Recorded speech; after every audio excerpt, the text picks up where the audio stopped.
Pessoal, vou falar hoje, eu sou o Vitor, tá? Sou editor de emergência. Vou falar hoje sobre afogamento, só que o afogamento puro, sem outros traumas associados, tá bom? Então, como que ocorre o processo de morrer afogado? Né? O processo significa o seguinte: a gente submerge na água, segura o fôlego até onde dá. A gente vai ter o reflexo de tronco, vai ter reflexo inspiratório, a água passa pelas nossas vias aéreas, a gente tem o laringoespasmo, evolui com taquicardia e começa a falhar.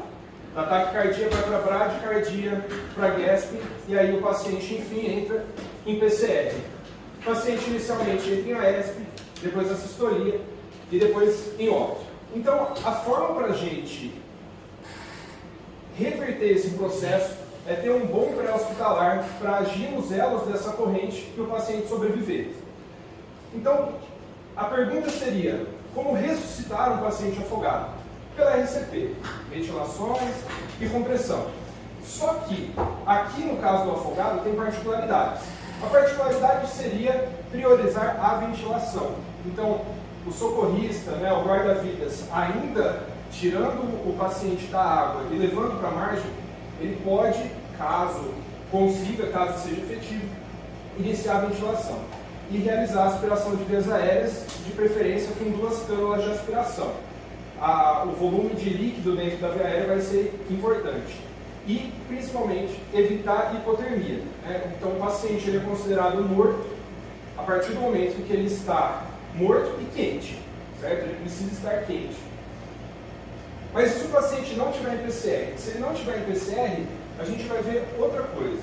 O paciente vai aspirar água, vai ter o laringoespasmo que a gente falou, só que vai destruir o surfactante, destruir a membrana alveolo-capilar, esse líquido vai entrar no espaço alveolar, vai gerar um edema pulmonar e SARA futuramente.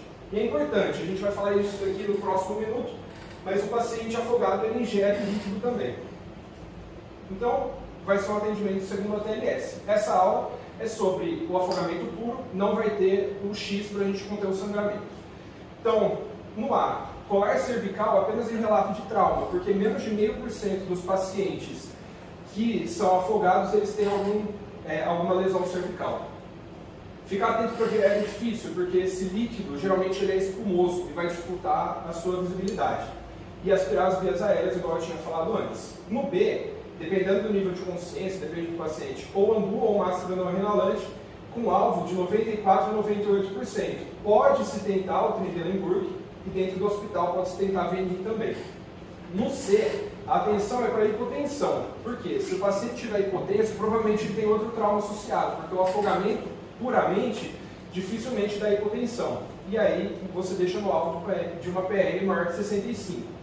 No D, você tem que pensar na lesão cerebral por anóxia.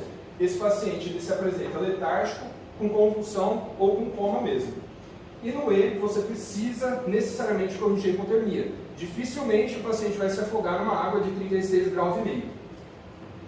Essa correção pode ser passivamente, com manta térmica, fechar a janela da ambulância, que a gente vai fazendo no pré-hospitalar, ou ativamente, dentro do hospital, com manta térmica, ou um soro aquecido, etc. E o paciente afogado engole muita água, então é importante você, depois de terminar o seu XABCDE, passar uma sonda nasogástrica para descomprimir o abdômen para melhorar a ventilação do paciente. Os exames que a gente pede, a gasometria arterial e o raio-x de tórax, só que atenção, pode ter uma dissociação entre eles, porque o raio-x de tórax demora algumas horas para evidenciar. Às vezes o paciente ele acaba de chegar e está com um raio-x de tórax normal. Claro, dependendo do grau do afogamento dele.